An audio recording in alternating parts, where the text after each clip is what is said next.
Fala, professora. Aqui é o aluno Igor e nesse vídeo eu vou falar sobre a tarefa 5, onde a gente vai fazer o projeto de defasadores. Bom, primeiro falando um pouquinho o que são defasadores, né? Defasadores são dispositivos que vão gerar sinais de saída com diferentes fases, ou seja, o sinal vai ter uma entrada e a saída vão ter diferentes fases de saída. Esses aparelhos eles são utilizados em sistemas de radiofrequência, antenas, moduladores e distribuidores de sinais. Bom, qual que é o objetivo desse projeto? A gente vai projetar uma linha de transmissão com quatro saídas. Todas as saídas elas vão ser defasadas entre si de 30 graus, com uma impedância característica de entrada de 50 ohms, e ela vai operar em 2,45 GHz com um substrato de FR4. Então, aqui eu coloquei um modelo do que seria o nosso circuito. Eu tenho um circuito com quatro cargas, né, com quatro saídas. Cada uma delas ela tem que estar defasada de 50 graus uma da outra. Ó, 50 graus não, de 30 graus uma da outra. E na hora que a gente olhasse ali para a entrada, a impedância de entrada aqui, e olhasse pela carta de Smith, ela tem que ter, na frequência de 2,45 GHz, uma impedância característica aqui de 50 ohms. Bom, para isso a gente vai começar a projetar o defasador. E como é que a gente vai projetar esse defasador em uma linha de transmissão?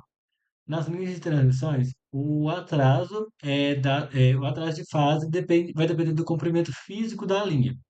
Então, a gente já viu como calcular, né? A gente vai precisar da velocidade da onda, né? Que a gente pode calcular com a velocidade sendo a raiz de y. Aí, dessa forma, a gente consegue calcular o comprimento de onda. E através do comprimento de onda, a gente consegue ver quanto grau que a nossa onda vai estar defasada através dessa fórmula aqui. Então a gente vai utilizar uma linha de microstrip, e ela é composta, né, por uma fita, né, condutora e um plano condutor. Dessa forma a gente tem o campo elétrico e o magnético tendo 90 graus entre eles, né? E dessa forma, parte da nossa onda vai ser transmitida pelo dielétrico e parte vai ser transmitida pelo ar. Então a gente tem um epsilon efetivo ali de 3,61. Com esse epsilon efetivo e considerando o mi zero, né, o mi do ar, a gente consegue calcular qual seria a velocidade dentro dessa onda, dentro da nossa linha de microchip, que é 165,38 vezes 6 metros por segundo. E dessa forma a gente consegue também calcular o comprimento de onda, que no caso é 67,50 milímetros. No caso, eu coloquei quatro cargas. No meu caso, eu coloquei nessas defasagens aí. Então, a primeira vai estar 360, segunda 390, terceira 420 e a quarta 450. Dessa forma, as ondas continuam, as cargas continuam, né? Tendo uma defasagem de 30 graus. E para fazer isso, eu coloquei elas a uma distância de 60, a primeira 67,50 milímetros, a segunda 73,12, a terceira 78,75 e a última 84,34. Todas essas medidas em milímetros. Outra coisa que eu precisei fazer também, né, para ter aquela carta de Smith com 50 ohms no final, eu precisei fazer o casamento de cargas. O que que é isso? A gente precisa que a carga esteja em casamento, porque dessa forma a gente não vai ter reflexão na nossa linha, né? Então a gente precisa que a impedância da nossa linha, a impedância característica da nossa linha, seja igual à impedância da nossa carga, e dessa forma o nosso coeficiente de reflexão ela é igual a zero. Dessa forma, tendo a carga casada, né, a gente maximiza a transferência de potência, minimiza ou até mesmo zera, no nosso caso aqui, as reflexões e garante a estabilidade e eficiência do nosso sistema. Se a carga tivesse descasada, a gente teria perda de potência, a gente teria distorção do sinal e a gente poderia ter interferência do sinal refletido com o incidente.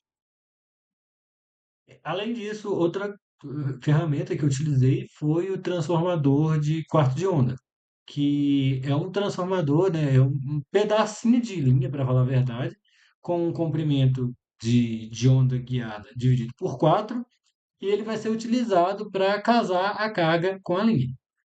A gente pode calcular qual que vai ser a impedância desse transformador de quarto de onda através dessa fórmula aqui, que é a raiz da impedância da linha vezes a impedância da carga, e o comprimento de onda sempre vai ser distância, né, desse transformador de quarto de onda sempre vai ser o comprimento de onda guiada dividido por 4. Então agora eu vou mostrar a simulação que eu fiz no CUPS.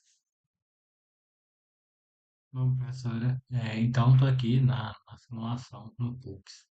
E conforme eu já disse anteriormente, eu fiz um circuito com um gerador e 4 cargas.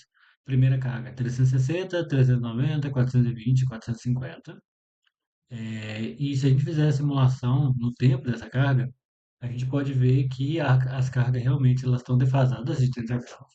Aí no caso aqui, a primeira simulação que eu fiz foi em a referência e 360 graus depois começa a primeira onda, depois 30 graus a segunda, a onda na primeira carga, 30 graus depois a onda na segunda carga, 30 graus depois a onda na terceira e 30 graus depois a onda na quarta.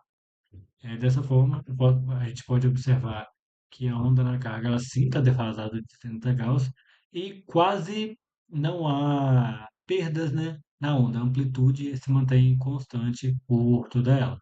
Mas, se a gente fizer essa mesma análise com os parâmetros de simulação, com os parâmetros S, no caso aqui, simulando de 1 até 5 GHz, a gente tem, fiz a simulação aqui, os parâmetros, a gente pode observar que os parâmetros da fonte para a própria fonte, né, um aqui, deu em torno ali dos menos 4,5 dBs, enquanto do 1 para as outras cargas, qualquer uma das outras cargas, deu em torno ali dos menos 8 dBs. Mas o que a gente pode analisar também é a impedância na entrada, né? A impedância na entrada do 1 para o 1 aqui, a gente vê que deu praticamente um ponto só ao longo de toda a frequência, em que a impedância vista da entrada é 12,5 ohms. E o que a gente quer exatamente é corrigir isso, manter o mesmo gráfico temporal aqui, com as cargas defasadas em 30 graus, mas ter um defasamento aqui com essa carta de Smith aqui, a impedância vista da entrada, né, estando casada. Então, a gente enxergando aqui os 50 ohms. Para isso, o que que eu fiz aqui? Eu utilizei o transformador de quarto de onda. O que que o transformador de quarto de onda fez? Sem simular aqui no tempo, a gente pode ver que a carga, ela continua defasada aqui de, de 30 graus. Só que agora a gente pode observar que devido ao transformador de quarto de onda, a gente teve uma perda aqui na linha. Mas as cargas continuam sendo defasadas aqui de 30 graus. Mas, se a gente for analisar o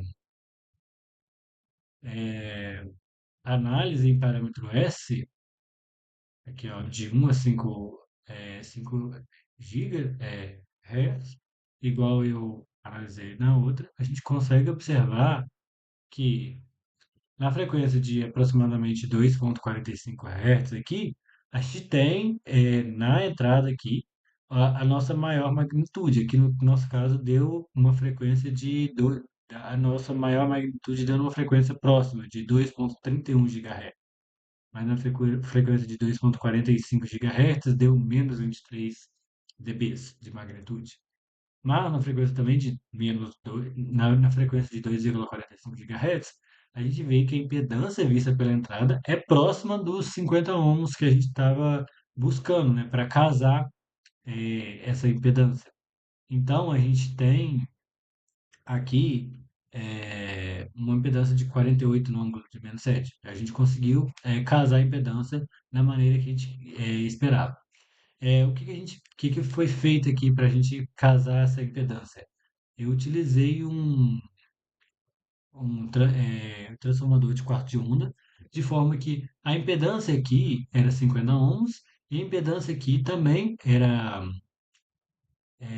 50 ohms. Então, se a gente fosse fazer o equivalente aqui teria um equivalente, né, uma impedância equivalente de 25 ohms. Então, eu precisei calcular esse transformador de quarto de onda de forma que essa parte aqui representasse e equivalesse aos 25 ohms. Tá? Que 25, esses 25 somasse com os 25 que a gente tivesse aqui, na hora que iria dar os 50 ohms, na hora que a gente encontrasse essa resistência paralela aqui, seria 50 ohms também, iriam estar as duas casadas. A mesma coisa eu fiz aqui até o final da nossa onda. No caso aqui, eu tinha colocado uma distância de zero, só que na hora de simular, até que na frequência não dá problema, mas na hora de simular no tempo, se a gente deixar essa distância ali zero, por alguma razão o software dá algumas coisas estranhas. Mas deixando aqui a distância zero ali, a gente consegue exatamente no 2,45 encontrar a frequência a nossa maior magnitude aqui, e uma frequência e uma impedância equivalente de 49,9 na carga. Bom, então voltando aqui, eu posso conseguir concluir, sim, que por mais que eu não tenha conseguido bons resultados no tempo, eu diria que meu projeto e minhas simulações ela foi bem sucedida. Eu consegui sim criar uma rede de fasadores para conseguir casar todas as quatro cargas com a fonte em 50 ohms. E um pequeno detalhe que eu acabei percebendo que eu não falei sobre transformador de quarto de onda, que para mim construir ele também, o que eu fiz foi utilizar uma fitazinha, né, com um W mais espesso, um pouco maior, porque dessa forma eu conseguia os parâmetros necessários para fazer com que a carga eu obtivesse, né, a impedância que eu quero. E concluindo, né, consegui observar como que é o funcionamento, né, desse transformador de quarto de onda e como que eu posso realmente usar ela para fazer o casamento de impedância necessário para casar nossas quatro cargas com nossa fonte. Bom, então é isso, professor. Obrigado. Até uma próxima.